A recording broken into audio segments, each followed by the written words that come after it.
Bayadan ng China to, oh diba? Okay, dumako na po tayo sa susunod natin topic. Kinumpirma ni Ombudsman Boying Rimulya noong Martes, November 11 na mayroon siyang kopya na kanyang cellphone ng arrest warrant laban kay Senator Bato de la Rosa mula sa ICC. Ngunit nilinyaw niya na unofficial copy ito dahil daraan ito sa proper channel upang ipatupad. Ayan po sabi. Bayadan ng China to, oh diba? Taksil sa bayan. Ito ay kasunod ng anunsyo ni Rimulya sa kanilang programa sa executive session sa DCRH nitong Sabado. Okay? November 8 na mayroong warrant of arrest sa ICC si Bato. Samantala, hindi dumalo si Bato sa pagbabalik ng regular session ng Senado ngayong Martes, November 11. Diretso pa natin sa isa pa. ICC may regulasyon sa arrest warrant dapat secret, Attorney Conti. A recent amendment to the court regulation requires that all warrants should be filed as under seal or secret. That rule was approved last week and came into force yesterday, November 10, 2025, sa ad ni ICC Assistant to Counsel, Attorney Cristina Conti.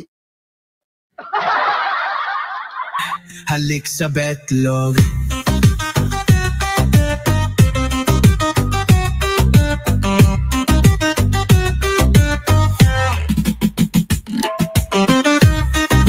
Ano po ibig sabihin yan? Kaya po, hindi po talaga ini-implement sa nadulas na salita ng ating ombudsman ay dahil nasa cellphone niya. Kaya nga po, kaya nadulas si ombudsman nasa cellphone niya, dapat daw kasi secret. Iniprobahan ng November 10 ito. Diba? So, hindi po inimplement. Diba? Hindi po inimplement ni Ombudsman.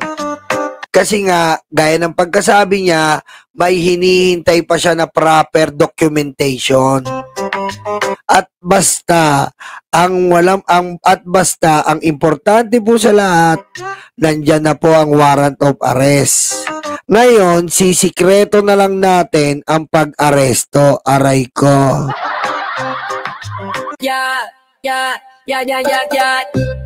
Lalo pa po naghirap ngayon.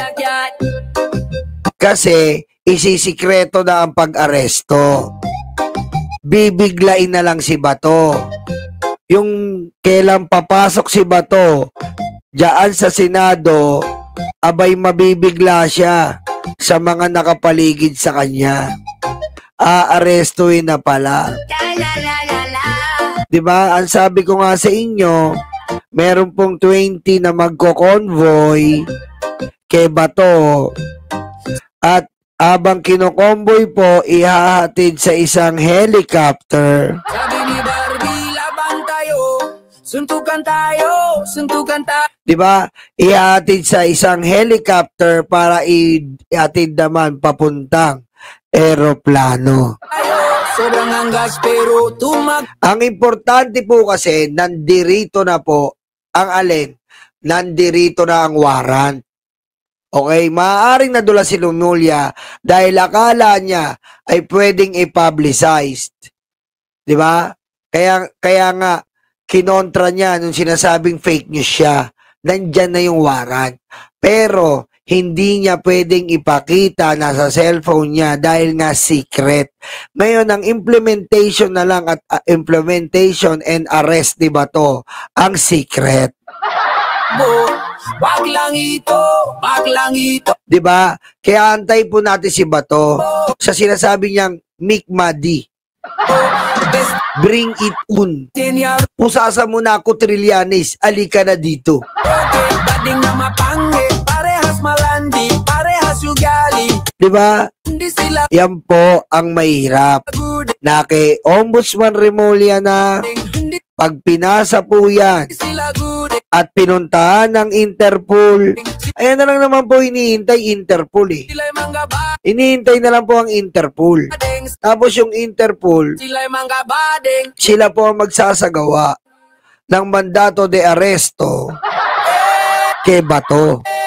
Hindi po katulong po ni General Torre Arayco. Si Barbie nag-back out na, natuwag di na sumipot, baklita, natakot kay Tore, umiyak. Kaya ano pong nangyari? Si Bato de la Rosa po ay hindi pumasok. Wala umano si Senator Bato de la Rosa sa opisina nito sa Senado ngayong Martes, Nobyembre 11, sa kabila ng pagbabalik ng sesyon ng mataas na kapulungan ngayong araw. Ito ay kasunod ng anunsyo ni Ombudsman Boying Remulla sa kanilang programa sa executive session sa DCRH noong Sabado. Ayan na po, mukhang ubos na po ang betlog ni Bato. Barbie Duterte ay isang darna. Ang dating matapang magpapatay, ang dating matapang na talagang ginagawa lang pong mga langaw ang mga Pilipino, Barbie pinagbabaril, nag-back minamasaker po ang kapwa natin Pilipino nung panahon ng war on drugs.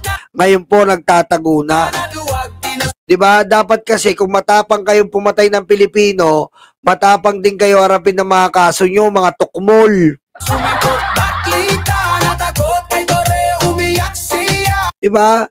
Ang tatapang nyo nun. Barbie O ano ngayon kayo, mga tukmol? Asan kayo? Duterte ay isang darna. Yan kasi yung mahirap eh. Suot ng pink, naka-shades pa Yan ang mahirap. siya. Mayor na Barbie, may Nung kasarapan nyo, nagpakalunod kayo. drama talaga. Ngayong Hamon ang yamon, sinisingil na kayo alam mo, sa mga kademonyohan nyo, wala na kayong betlog. totoo. Ngayon kung totoo talaga, Bato, Subot, na wala kang kasalanan, yung war on drugs na pusang ina nyo ay nakabuti no subot, dito sa Pilipino, harapin nyo yan, panindigan nyo sa ICC ayan, na ang war on drugs ay nakabuti sa Pilipino, anak, na ang war on drugs nakapagpaunlad ng bansa, pas, na yung war on drugs nakapag-ubos ng droga. tobes, niya roke, bading na mapangi, parehas malandi, parehas ugali, Oh, kung talagang totoo yung war on drugs nyo, panindigan nyo. hindi O ba't ngayon tinataguan nyo? Kasi nga walang ya kayo, demonyo kayo. sila guding, hindi Isa kayong sindikato. sila guding, sila'y mga bading, sila'y mga bading, Oh, pinaikot-ikot nyo ang mga Pilipino. Kung sino, pati pulubi, hindi nyo pinatawag. Pati yung mga pulubi sa daan, pinagpapatay nyo. Para lang may mai-report yung mga pulis sa kanilang susweldoin kada ulo ng adik. si Barbie nag-back Meron nyo, miski yung mga walang kamumuang-muang noon, pinagpapatay nyo. out na, naduwag, Dahil ang mga pulis talagang ganid sa pera noon. di na sumipot, baklita, Pati yung mga inosenteng bata, mga pulube, mga natutulog sa kalsada, pinagbabaril nyo para lang may ma-report. takot kay Tore, umiyak siya. At Barbie Duterte makakapalit ng pera nila. ay isang darna. Oh, asa ng bayag mo ngayon? Si Barbie na O mga DDS, asa si Bato? Akala ko ba matapang mga DDS? out na, naduwag, Mautog kayo ng ina nyo. di na sumipot, baklita, takot kay Tore, umiyak siya. Barbie Duterte ay isang darna.